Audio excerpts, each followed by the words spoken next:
Yeah, boy. Nice. Nani?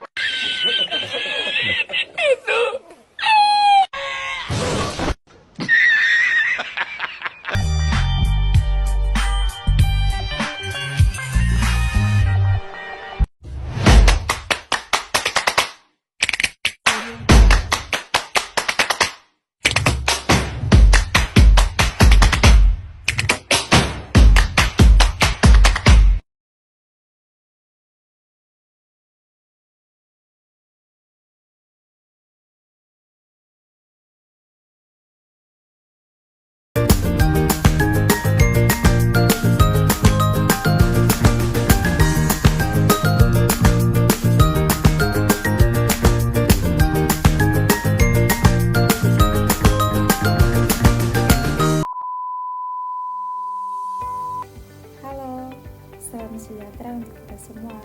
Perkenalkan, nama saya Maya Selomita Elizabeth Maudeng dengan NIM 32125113, Prodi Manajemen kelas 2C. Pada kesempatan ini, saya ingin mempresentasikan hasil ujian akhir semester saya, mata kuliah pengantar manajemen.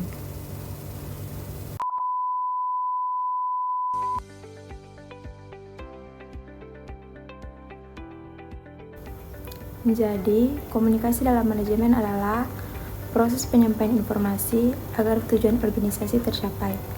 Dan komunikasi sangat penting dalam keberhasilan organisasi. Itu supaya koordinasi dan kerjasama dapat berjalan dengan baik.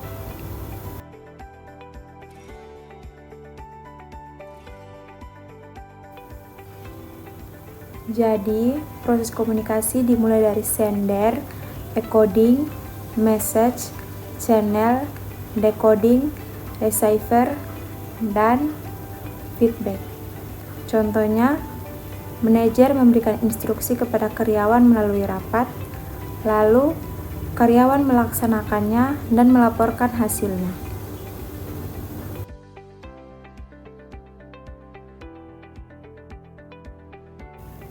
Jadi, menurut saya, hambatan komunikasi yang sering terjadi dalam organisasi adalah yang pertama, perbedaan persepsi, bahasa, dan informasi yang tidak jelas.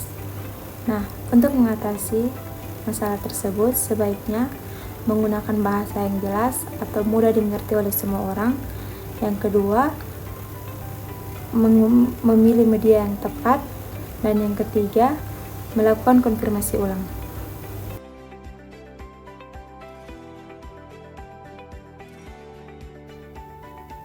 Jadi, kepemimpinan adalah kemampuan untuk mempengaruhi orang lain mencapai tujuan organisasi. Perannya di situ untuk mengarahkan, memotivasi, dan mengambil keputusan.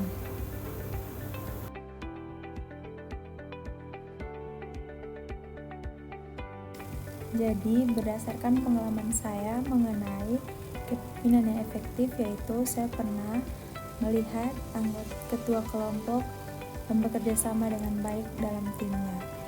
Ia selalu mengajak teman kelompoknya untuk bekerja sama dan mengambil keputusan bersama. Ia membagi tugas pada setiap teman sesuai dengan kemampuannya, dan ia juga membantu teman yang kesulitan. Dalam teori kepemimpinan, ia melibatkan semua anggota kelompok untuk bekerja sama, dan akibatnya kerjasama tim menjadi lebih baik dan tugas dapat terselesaikan tepat waktu.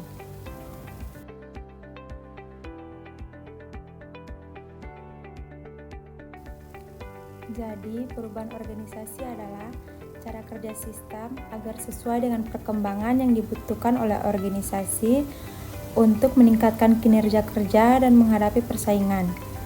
Adapun juga hambatan dalam perubahan organisasi, yaitu yang pertama, penolakan anggota, yang kedua, kurangnya komunikasi, dan yang ketiga, keterbatasan sumber daya.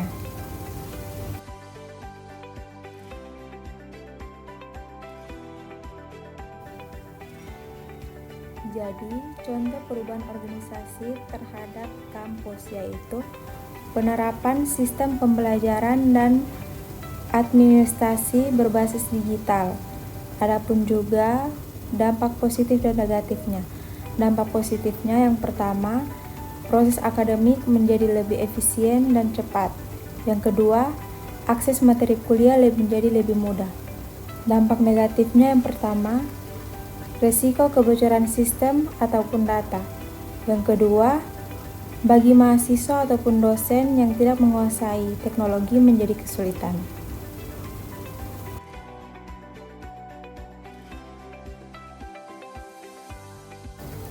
Jadi, konflik dapat mempengaruhi organisasi baik secara positif maupun negatif, tergantung dari cara mengelolanya.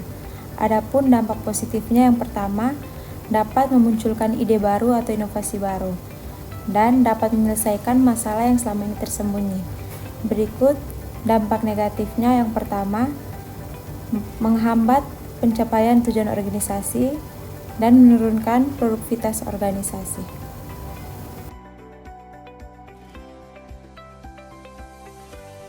Baik, saya memilih UMKM atau usaha kecil, yaitu pedagang kue atau pedagang terang bulan. Yang pertama, sistem komunikasinya, pemilik berkomunikasi langsung dengan karyawan dan pelanggan, dan pesanan diterima secara langsung maupun melalui WhatsApp.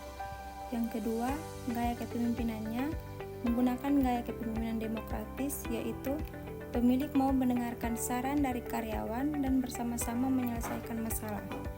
Yang ketiga, perubahan yang pernah dilakukan yaitu mulai menerima pembayaran non-tunai atau kris dan menjual produk melalui aplikasi pesan antar di media sosial.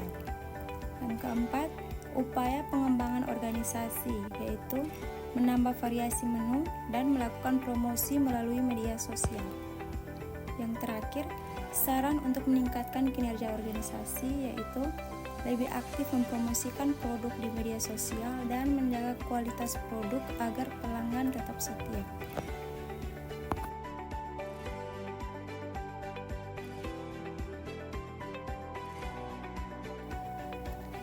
Jadi, yang saya dapatkan selama 1 semester ini dari mata kuliah pengantar manajemen adalah saya dapat memahami mengenai fungsi manajemen, yang kedua kepemimpinan, yang ketiga pentingnya komunikasi, yang keempat pengambilan keputusan, yang kelima kerjasama tim, dan yang keenam perubahan organisasi.